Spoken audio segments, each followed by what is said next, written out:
ভোটের বাজার, মমতার নতুন ভোজবাজি, বাজারে নতুন শ্রী, পরিযায়ী শ্রমিকদের জন্য শ্রমশ্রী। তৃণমূল সরকারের নয়া প্রকল্প নিয়ে রাজ্যে রাজনীতির হাওয়া গরম।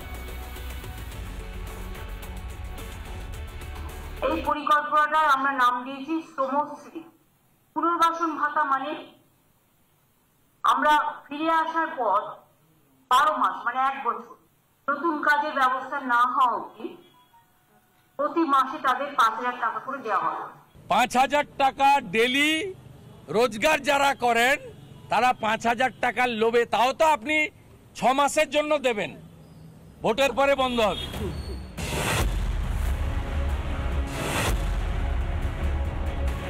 কন্যাশ্রী, রূপশ্রী, পথশ্রী, তৃণমূল সরকারের আমলে শ্রীয়ের ছড়াছড়ি। সামনে ভোট, সেই আবহে আরও এক শ্রীয়ের আগমন। বাঙালি আবেগে সুরসুরি দিয়ে শ্রমজীবী মানুষদের যেন ভাতাজীবী বানানোর চেষ্টা। পরিযায়ী শ্রমিকদের জন্য নতুন প্রকল্প শ্রমশ্রী। প্রতি মাসে 5,000 টাকা করে দেওয়ার ঘোষণা মুখ্যমন্ত্রীর। তাদের বাড়ি ফিরিয়ে এনে এবং তারা যদি নিজেরাও চলে আসতে পারবে, যারা আসতে চায়, তাদের পুনর্বাসনের জন্য আমরা একটা পরিকল্পনা গঠন করেছি। এই পরিকল্পনাটার আমরা নাম দিয়েছি শ্রমশ্রী। এককালীন ভ্রমণ সহায়তা সহ আমরা 5,000 টাকা দিই।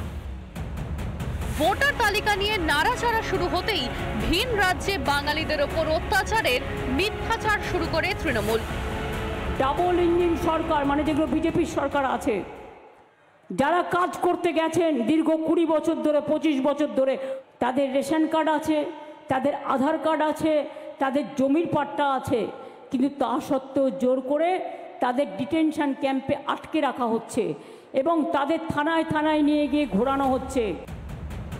কিন্তু মমতার মিথ্যাচার ফাঁস হতে বেশি সময় লাগেনি, তবুও মিথ্যাচার চালিয়ে গিয়েছে তৃণমূল।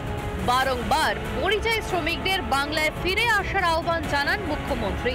মমতাকে বিশ্বাস করে অনেক পরিযায়ী শ্রমিক ফিরেও আসেন বাংলায়, কিন্তু রাজ্যে ফিরেই তারা বুঝতে পারেন ভুল করেছেন।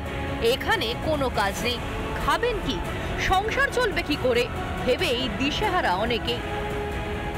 যদি কিছু টাকার কাজ কমেও দাও তাও থাকা যাবে, যদি না দেয় কাজ তাহলে কি করে থাকবো? এভাবে বসে তো থাকা যাবে না। খাবো কি? ছেলে মেয়ে আছে, কোথা থেকে লেখাপড়া করাবো? আমরা কাজ চাচ্ছি। এবার সেই পরিযায়ী শ্রমিকদের জন্য নতুন ভাতা প্রকল্প, যা নিয়ে সুর চড়িয়েছে বিরোধীরা। পরিযায়ী শ্রমিকরা ডেলি 5,000 টাকা রোজগার করে। 5,000 টাকায় কিছু হয় না। 5,000 টাকা ডেলি রোজগার যারা করেন তারা 5,000 টাকার লোভে, তাও তো আপনি 6 মাসের জন্য দেবেন, ভোটের পরে বন্ধ হবে। মমতা বন্দ্যোপাধ্যায় ভালোই জানেন বাংলায় কাজ নেই, তাই ভাতা দিয়ে মন পাওয়ার চেষ্টা। কিন্তু এই নতুন প্রকল্পের জন্য বাড়তি খরচ জোগাড় হবে কিভাবে? যে সরকার দিয়ে দেওয়ার কথা শুনলেই শত হস্ত দূরে পালায়, তারা কিভাবে নিল এমন সিদ্ধান্ত? আসলে সবই কুর্সির মায়া, ভোটের আগে ভাওতাবাজি। রিপাবলিক বাংলা। নানা ধরনের কন্টেন্ট দেখার জন্য লাইক করুন, শেয়ার করুন আমাদের ফেসবুক পেজ, সাবস্ক্রাইব করুন আমাদের ইউটিউব চ্যানেল। পাশাপাশি অন্যান্য ব্রেকিং নিউজের জন্য অবশ্যই চোখ রাখুন রিপাবলিক বাংলায়।